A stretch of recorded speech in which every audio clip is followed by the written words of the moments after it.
centered on our values. We invite you to learn more about us and consider joining this community to enact our values of equity, justice, transformation, pluralism, interdependence, and generosity.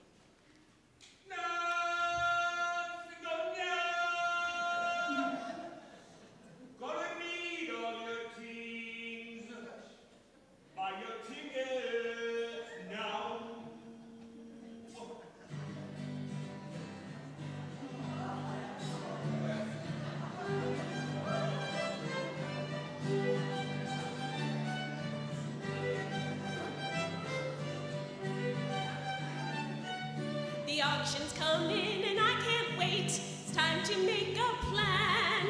They're still collecting items. Get them in as fast as you can. Silent auction is the best. Homemade goods galore. Live auction is the coolest part. Al and Tony take the floor. Courage is what you will bring. 'Cause I just can't wait to win your thing. Bread, supplies, and honey. They're gonna raise some money. Painted scarves and earrings. Lots of fun and cheering. Lots of things to be acquired. Your bidding makes the prices higher. Oh, I just can't wait to win that thing. Books and games and puzzles. You may need a muzzle. Biking, hiking, outings. There'll be lots of shouting. The party's not that far away. Oh, So I get your stuff in right away. Oh, I just can't wait to win that thing. Oh, she I just can't wait to win that thing. Oh, I just can't wait. Oh, she just can't wait to win that thing.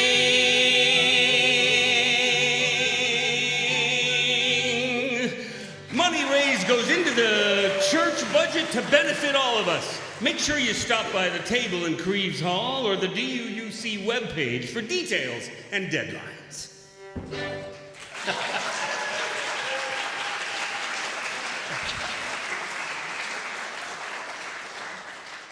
At the table, we also have these if you want to fill out, and we have a winner. I've already given some of the prizes out to the winners, but is Jody Norris here? Yay! You're a winner. Okay, and you'll all be a winner too. Now, if you're online, we invite you to greet each other through the chat. And if you're here in the sanctuary, please turn to somebody you did not come with and greet them with a warm wave and a hello.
Good morning. God Runs Late for Church by Reverend Gretchen Haley. Today, God is running late, trying to find their seat, scanning the room for someone they know or someone they don't. God's feeling evangelical, but not in a judgy way, mysterious, but not manipulative. God can't stop thinking about the James Webb Telescope and the possibility that time is not linear, which God might have guessed from the never-ending urgency of some upcoming election and the likelihood that sometime next week, Christmas decorations will show up at the grocery store. God is tired of grief and white supremacy and the warming of oceans, not to mention they usually come to the later service. But God's hearing aid batteries ran out, and they haven't had time to order more, or that's what they say when asked and can hear the question. But really, that last emergency room visit maxed their credit cards and their partner's cash, and your partner's been working DoorDash for some extra cash. But it's just not enough, and really God just wants to be present. Stop worrying about everything. Sing, breathe, laugh. We got you, God will say. We'll settle in, and we'll be present, and we'll sing. We'll tell stories and breathe deep. We'll remember ourselves and offer whole galaxies of gratitude for all this beauty, for still blooming salvia and full apple trees, zucchini bread and the women's soccer team, for protest letters and entire communities of people saying, "You are safe here." God, your creation is not yet done creating you. Come, let us worship together.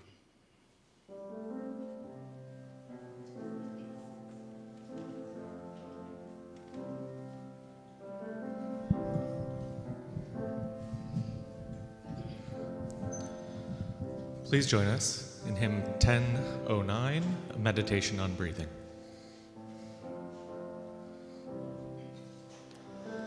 Breathe in, breathe out, breathe in, breathe out, breathe in, breathe out, breathe in, breathe out.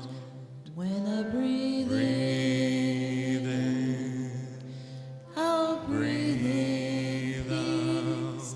When I breathe out, breathe in, I'll breathe breathe out. out, When I breathe in, breathe in, I'll breathe in breathe out, peace. When I breathe breathe out, in, I'll breathe breathe out. out, When I breathe in, breathe in, I'll breathe in breathe out, peace. When I breathe breathe out, in, I'll breathe breathe out. out, When I breathe in, breathe in, I'll breathe in. breathe out, When I breathe breathe out, in, I'll breathe out. breathe out, When I breathe in, breathe in, I'll breathe in. breathe out, When I breathe breathe out, in, I breathe breathe out. out, When I breathe in, breathe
Please join me in saying the mission statement of DuPage Unitarian Universalist Church.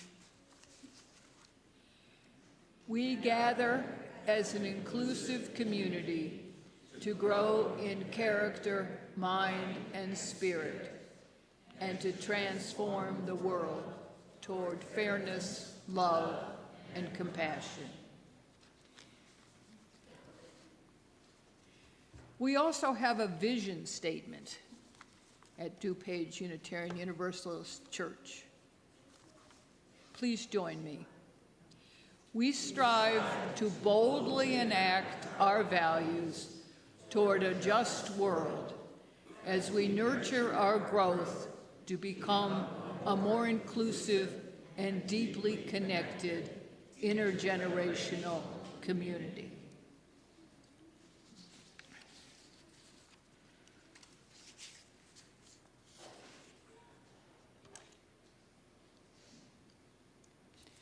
Our vision of beloved community is rooted in the relationship we have with each other, our world, and creation.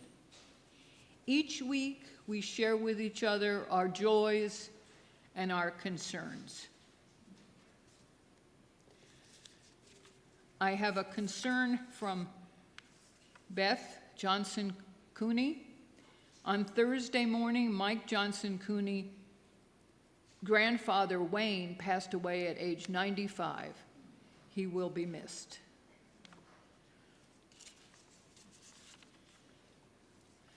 Another concern, Karen Campbell would like to ask that everyone keep her dear friend, Rich Lukes, in their hearts. Rich lost his beloved wife, Regina, to cancer last night. She will be dearly missed.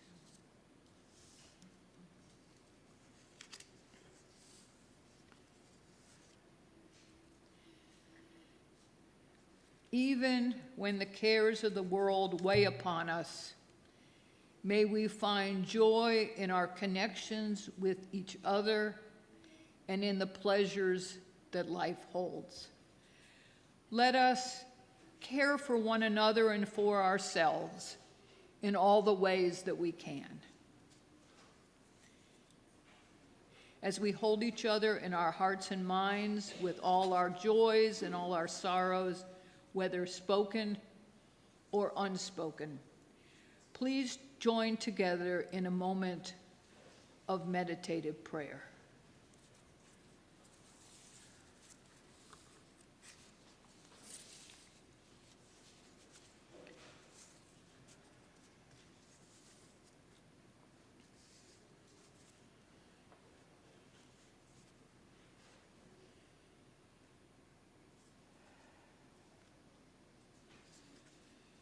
The Reverend Richard Gilbert says,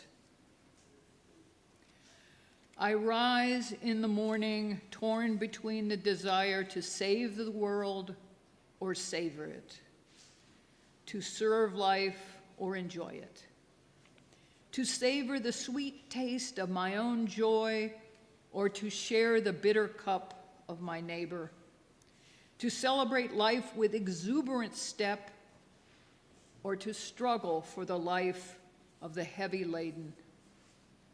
What am I to do when the guilt at my bounty clouds the sky of my vision? When the glow which lights my every day illumines the hurting world around me? To savor the world or save it? God of justice, if such there be, take from me the burden of my question. Let me praise my plenitude without limit. Let me cast from my eyes all troubled folk. No, you will not let me. You will not stop my ears to the cries of the hurt and the hungry.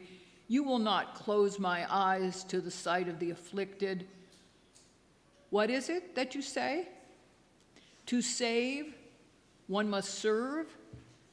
To savor, one must save, for one will not stand without the other.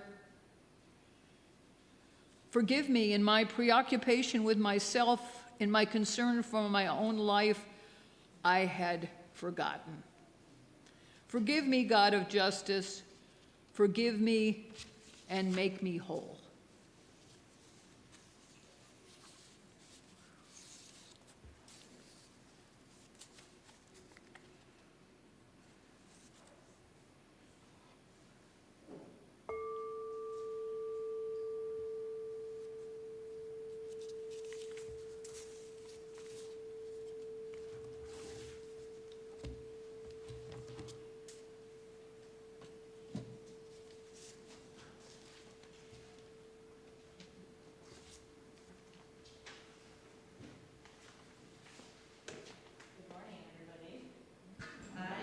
I'm Steve today and get to read to the children. So I invite all the young and young at heart to come join me for a story.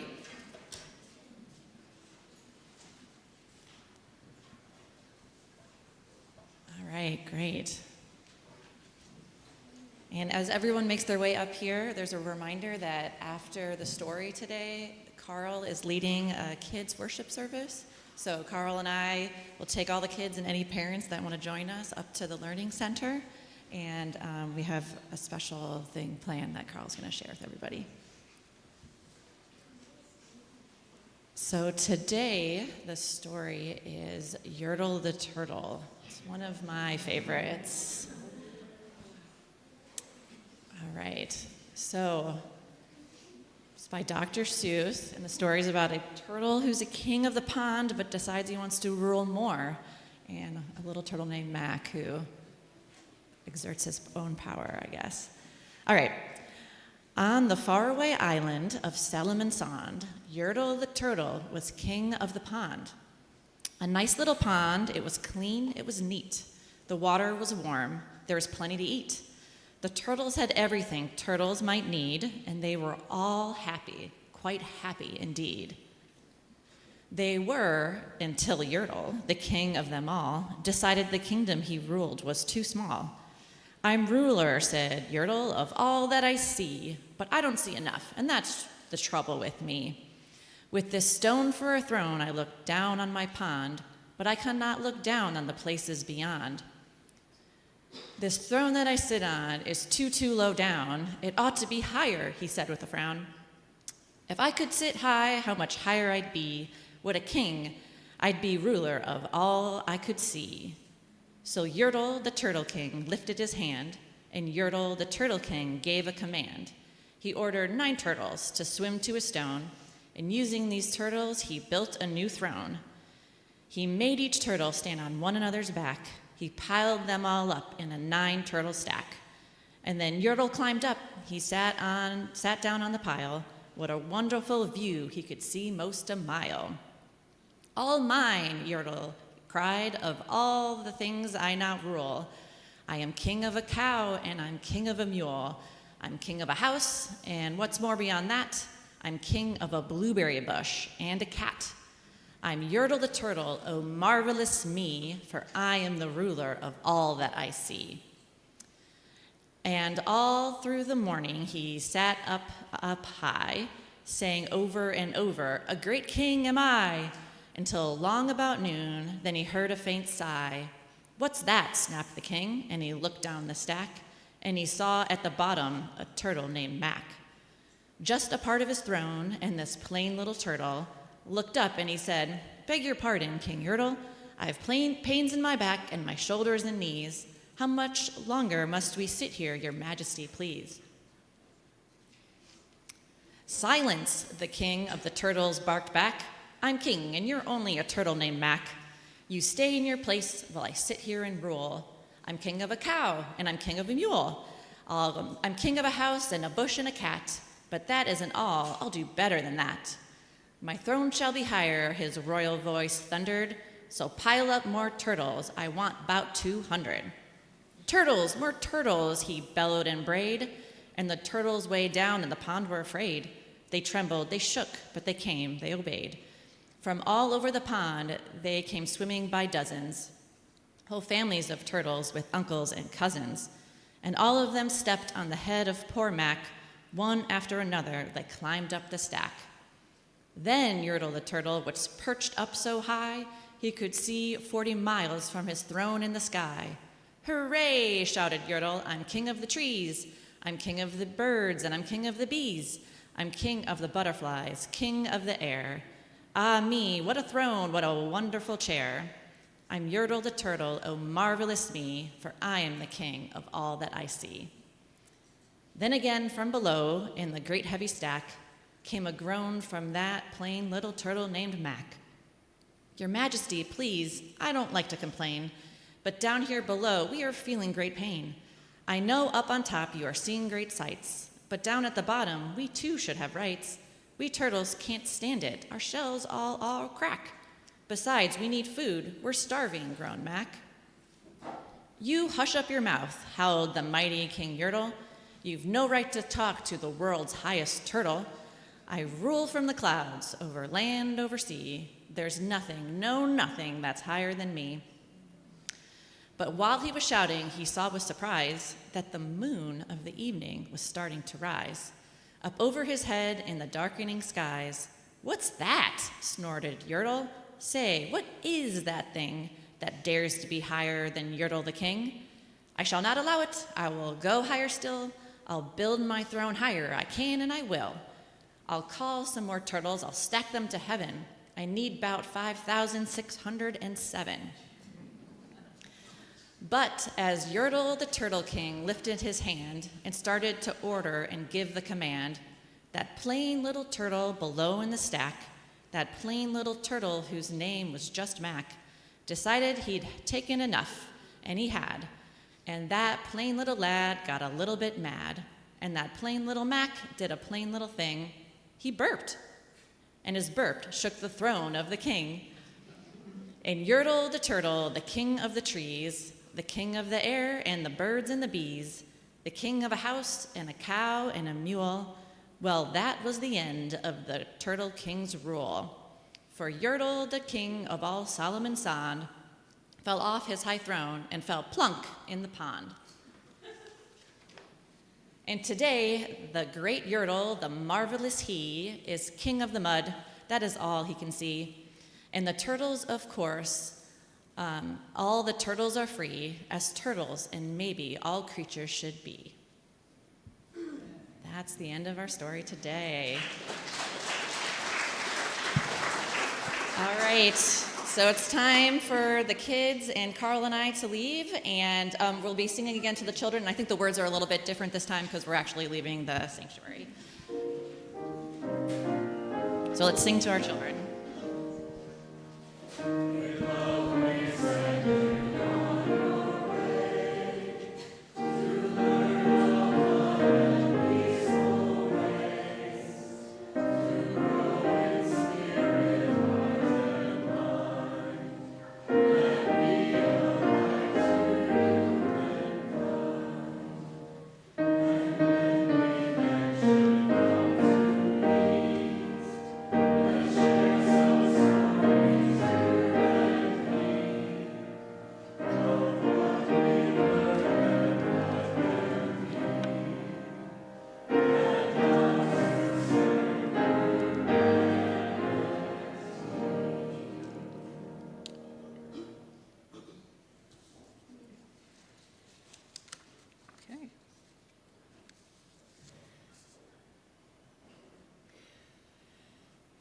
The actress Mindy Kaling said, "Gratitude is the closest thing to beauty manifested as an emotion. Giving of our treasure is how we reciprocate the many gifts we are given by this community and how we live our values into the world." Each Sunday, we offer our financial gifts to both this congregation and to an organization that gives life to these values and makes a difference in the world. October's special collection is for the Alive Center of Naperville, It was nominated by Dean Reschke, who was a founding member.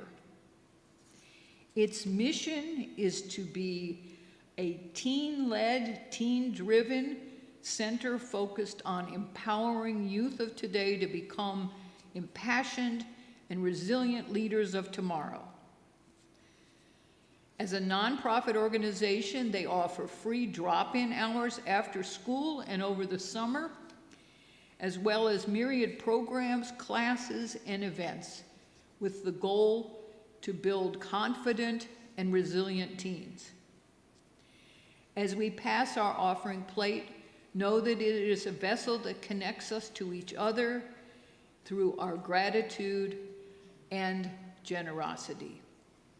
So give freely your thankfulness and abundance that our values can forever take hold in this world.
A reading from On Tyranny by Timothy Snyder. A patriot wants the nation to live up to its ideals, which means asking us to be our best selves. A patriot must be concerned with the real world, which is the only place where one's country can be loved and sustained. A patriot has universal values, standards by which one judges one's nation, always wishing it well and wishing it would be better. Democracy failed in Europe in the 1920s, 30s, and 40s, and it is failing in many parts of the world today. It is that history and experience that reveals to us the dark range of our possible futures. A nationalist will say, it can't happen in here, which is the first step toward disaster. A patriot says that it could happen here, but that we will stop it.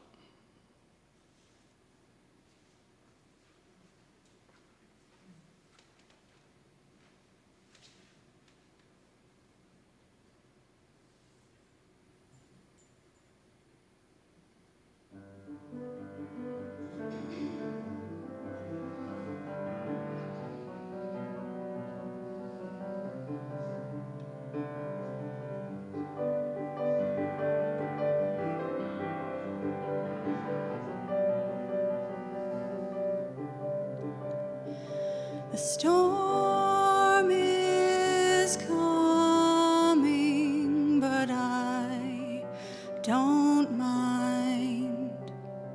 People are dying. I close my blinds.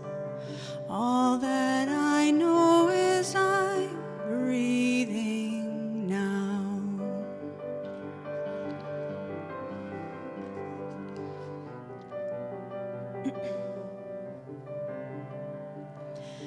I want to change the world. Instead, I sleep. I want to believe in more than you and me, but all that I know is I'm breathing. All I can do is keep breathing. All we can do is keep breathing now.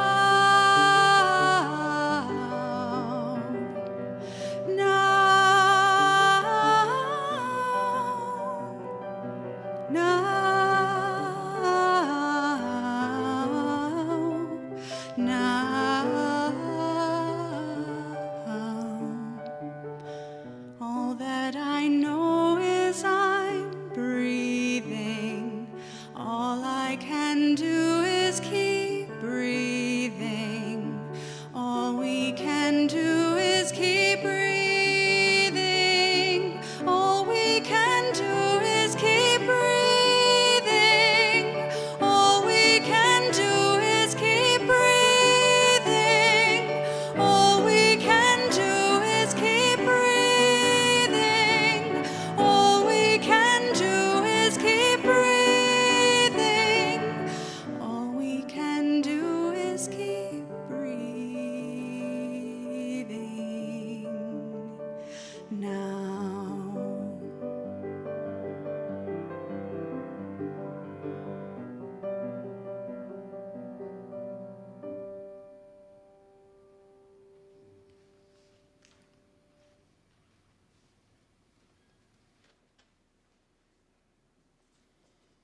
Thank you for that.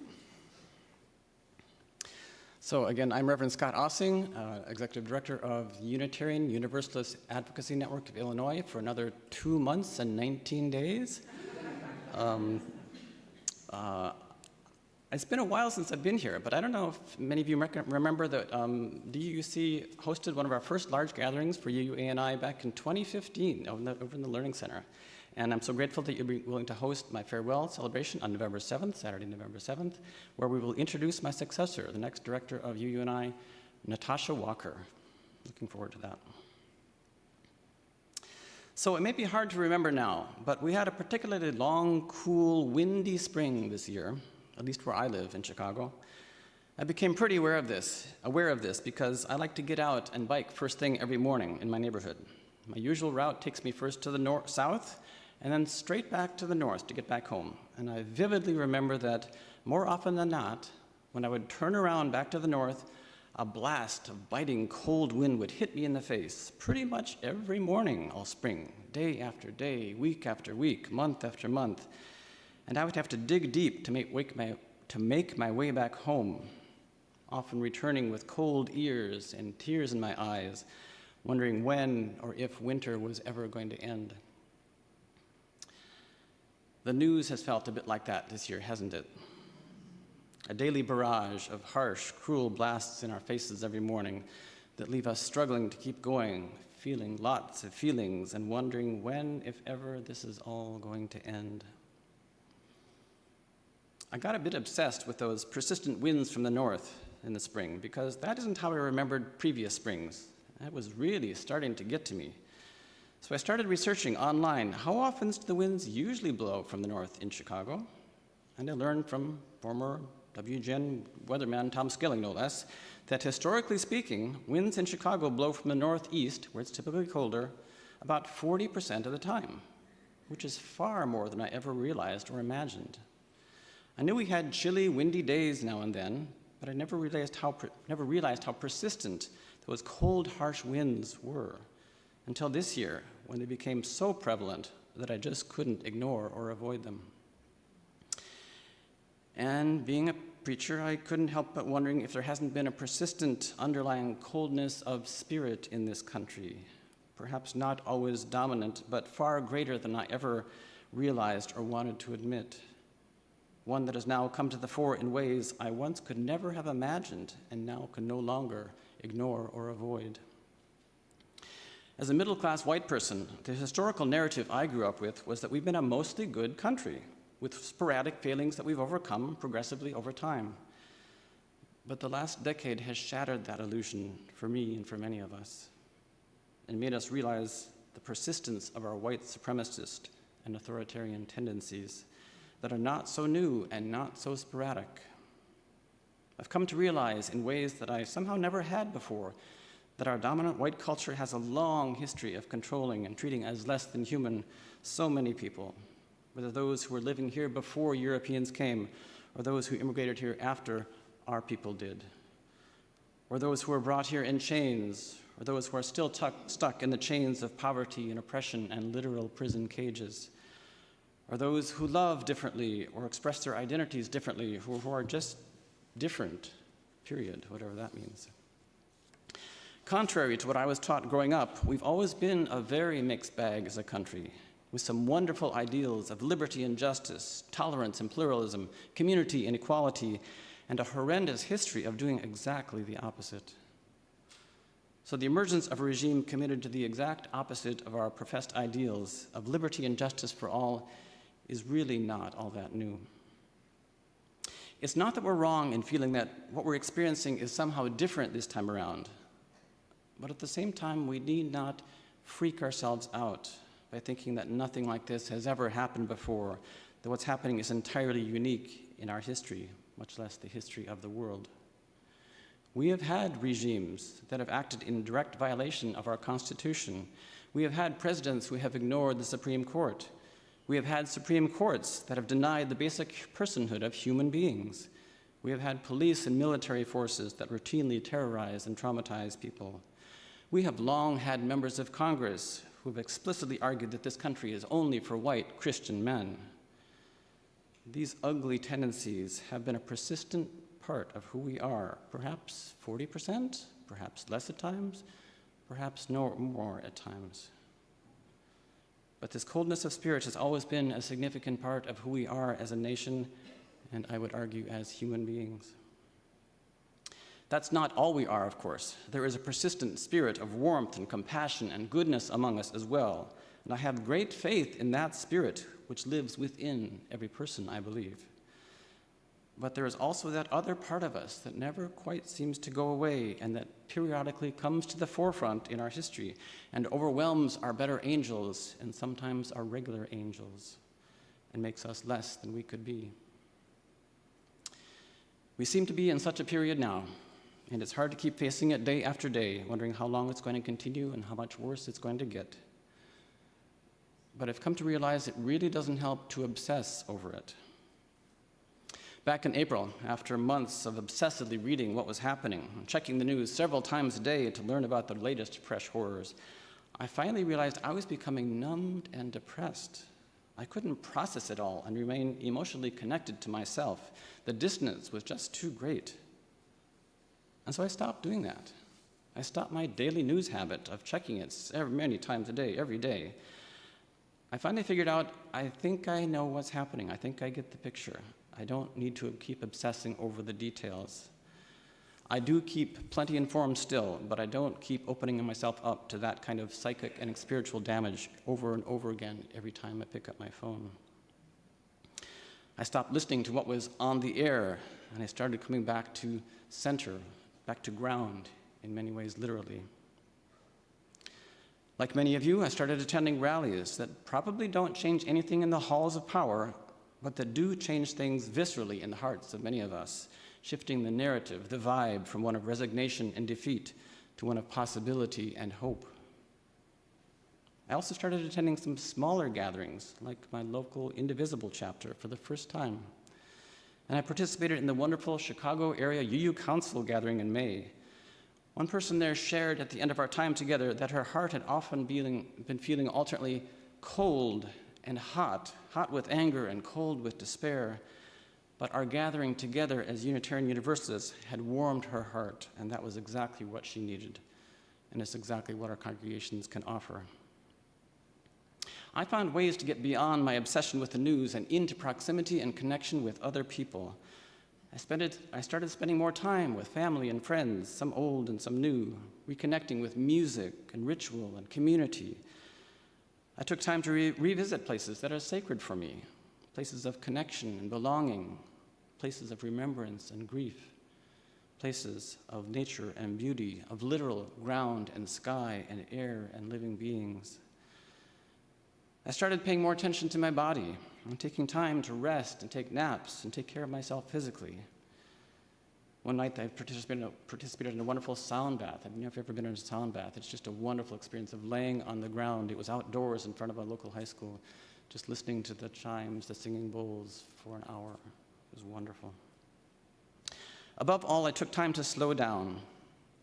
Bayo Akamolefe says, "The times are urgent, so let us slow down," so that we don't freak out, numb out, check out, burn out.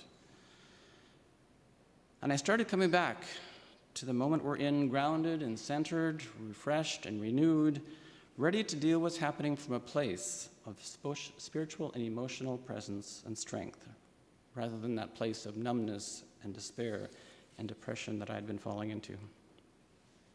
I listen to a meditation app on my phone most mornings, and recently I heard this quote from Ian Thomas. "Every day the world will drag you by the hand, yelling, 'This is important, and this is important, and this is important. You need to worry about this, and this, and this.'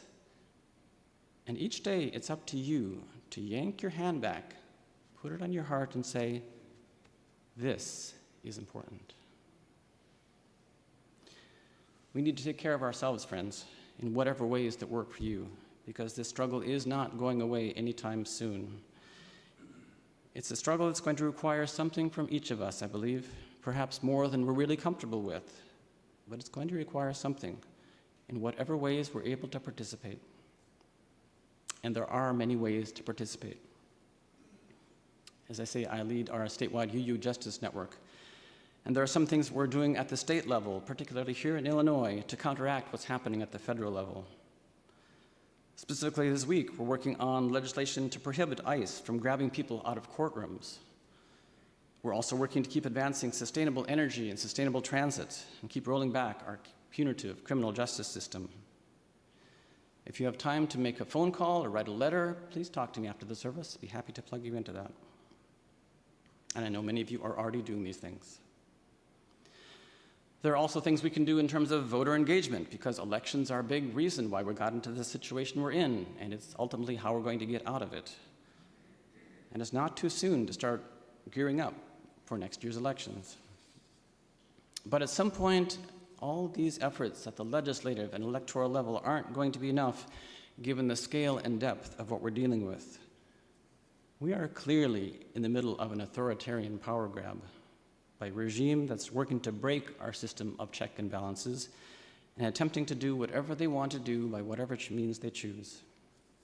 What's happening these days is not merely a matter of political differences that can be debated one way or another. What's happening is contrary to both the founding principles of this country as well as the values of our UU faith. And at some point, legislation and elections are going to be insufficient to deal with this perversion of our democratic system if we don't stop it. So what's needed right now is a campaign of nonviolent resistance, like the 1 Million Rising campaign that I know some of you already know about and are involved in.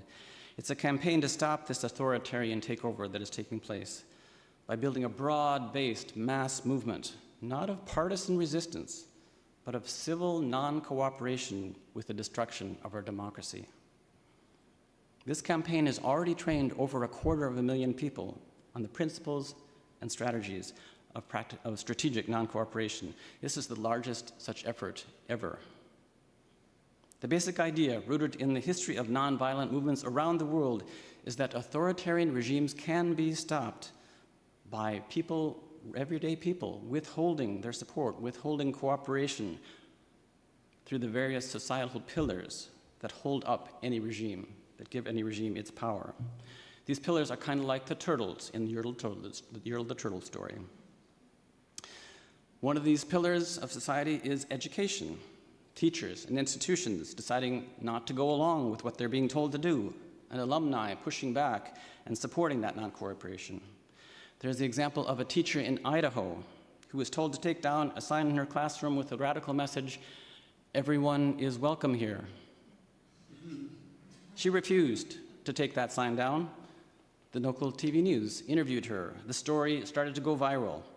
A local printer printed up 20,000 t-shirts saying, "Everyone is welcome here." Students started to chalk that sign, "We are welcome, everyone is welcome here," on sidewalks.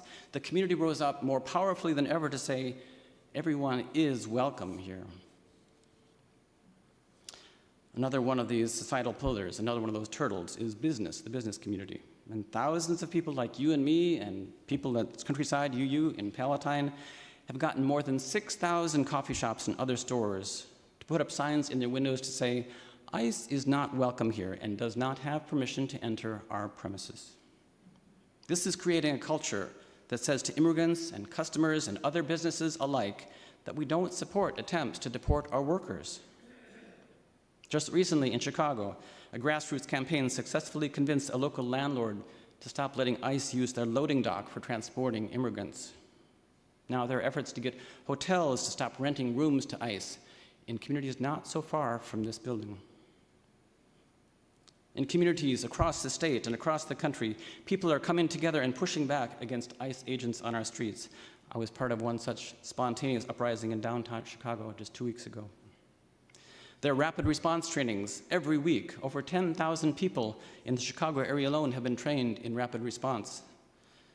And teams are being formed in every part of the metropolitan area. If you're not part of one of these efforts and would like to be, please talk to me after the service. I'll get you connected. The societal pillar that we as UUs are part of course, is the faith community. And yesterday, I got to be part of an amazing display of the faith community's power. A coalition of dozens of Catholic and other churches organized a religious procession to the ICE detention center in Broadview. Hundreds and hundreds and hundreds of us gathered in a nearby church. We got to hear from both the mayor of Broadview and U.S. Senator Dick Durbin, who both boldly declared that we are in a historic moment of resistance to tyranny. And then we picked up signs, not with harsh sayings, but signs with scripture verses of all things, and pictures of the Holy Family, correctly identified as refugees. And we processed a mile publicly down the streets of Broadview, sometimes singing hymns, sometimes people saying rosaries over the loudspeakers, sometimes just in silence. It was a very different kind of a march, and it was powerful. When we got to the detention center, the priest asked if they could give communion to those who had been detained inside the facility, some for days, some for weeks. That request was denied. And spontaneously, the crowd of these smiling, loving churchgoers, they started yelling, "Shame, shame, shame." The priest leading the delegation denounced the denial of communion as evil, the detention and deportation of immigrants as evil. What's happening is that everywhere, different segments of our society, faith, business, education, are coming together and starting to publicly declare, like Yertle the Turtle, "No more, we do not consent." Many of us are gathering this Saturday for what will likely be one of the largest organizations in our history, one of the largest mobilizations in our history, the No Kings rallies in thousands and thousands of communities across the country. I'm sure many of you will be there.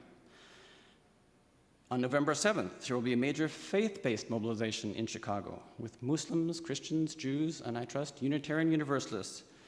I bet we can get 1,000 of us together if we really try. There's a wonderful reading from Clarissa Estes that continues to be relevant in these times. One of the most calming and powerful actions you can do to intervene in a stormy world is to stand up and show your soul. Soul on deck shines like gold in dark times. To display the lantern of soul in shadowy times like these, to be fierce and to show mercy toward others, both are acts of immense bravery and greatest necessity. I don't know what showing your soul might look like at this time, but I encourage you to consider what you want to be able to tell your grandchildren or or future generations about what you did during this time. Because this time is going to end. It may not be quick, it probably won't be easy, but I'm always inspired by these words from Gandhi almost 100 years ago. Remember that all through history there have been tyrants and murderers, and for a time they seem invincible, but in the end they always fall. Think of it, always. We may not have been exactly where we are in this country before, but we have beaten back wave after wave of authoritarianism, and we are going to do so again. Unlike Germany in the 1930s, our country has a wealth of what James Luther Adams called civic associations, thousands and thousands of groups of everyday people who come together for the common good. Our UU congregations are just such civic associations, communities that offer a unique combination of connection, belonging, rooted in relationship, and values, something to believe in and to live by. UANI is about harnessing the power of our congregations, of our relationships, of our values, harnessing the power of love to act as people of justice and compassion in these times. This may be one of those times that try our souls, but I would argue that we were also made for times like these. Some of us may have been lulled into the myth that we are a country of mild springs and endless summers, as if there was a time when the cold winds really didn't blow that often or weren't really that big a deal. Some of us may have been tempted to think that if only we can win this next time or go back to the way it used to be, everything will be fine. The last decade has been a rude awakening for many of us, pointing out that this country has never lived up entirely to our democratic ideals. And it's a reminder that we need to keep acting, even after this is over. We need to keep acting harder, not just harder, but smarter, to build a more just society. The good news is that we have made considerable progress over time. The bad news is that this progress doesn't continue automatically by itself. Perhaps the saving news is that we don't have to start from scratch. There are many others who have been working at this for a very long time. We don't have to go it alone. We dare not go it alone, for progress has never come through individual actions, but always by people coming together in groups and acting together.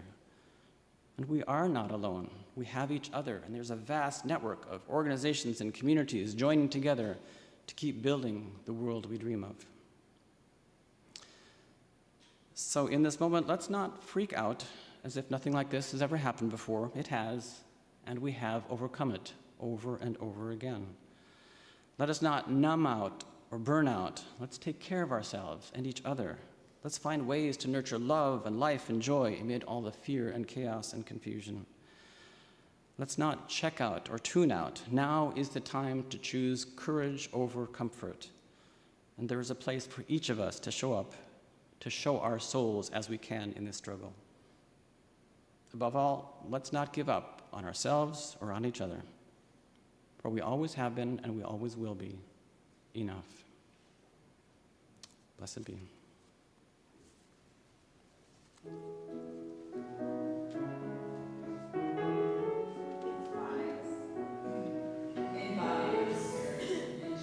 Singing hymn number 168, One More Step. One more step, we will take one more step, till there is peace for us, and everyone will take one more step. One more word, we will say one more word, till every word is heard by everyone. We'll say one more word.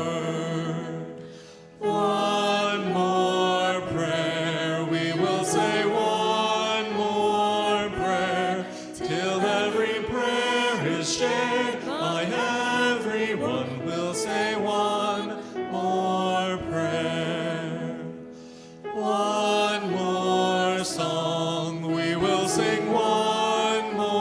more song, till every song is sung by everyone. We'll sing one more song. Our benediction is a responsive reading. We Were Made for These Times by Clarissa Pinkola Estes. I will read the first line. You can respond after me. My friends, do not lose heart. We were made for these times. Ours is a time of almost daily astonishment and often righteous rage over the latest degradations of what matters most to civilized, visionary people. Yet I urge you, ask you, gentle you, to please not spend your spirit dry by bewailing these difficult times, because the fact is, we were made for these times. Yes, for years we have been learning, practicing, then training for, and just waiting to meet on this exact plane of engagement.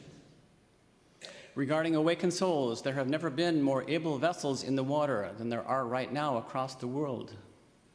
And they are fully provisioned and able to signal one another as never before in the history of humankind. Look out over the prow. There are millions of boats of righteous souls on the waters with you. Even though your veneers may shiver from every wave in this stormy royal, I assure you that the long timbers composing your prow and rudder come from a greater forest.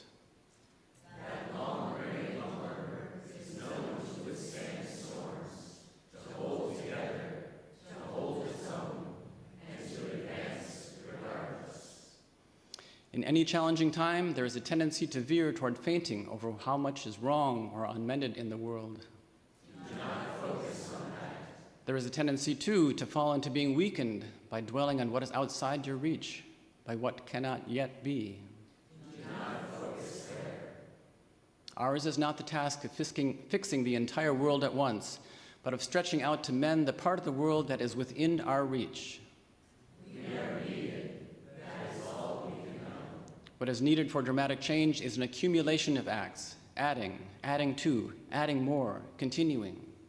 It is not given to us to know which acts or by whom will cause the critical mass to shift toward an enduring good. One of the most calming and powerful actions you can do to intervene in a stormy world is to stand up and show your soul.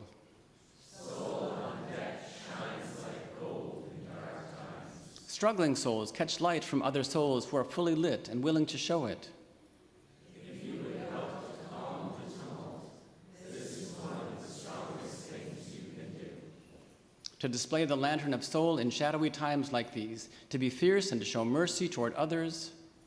Both are acts of immense bravery and greatest necessity. When a great ship is in harbor and moored, it is safe, there can be no doubt. But that is not what great ships are built.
Please join me as we extinguish our chalice.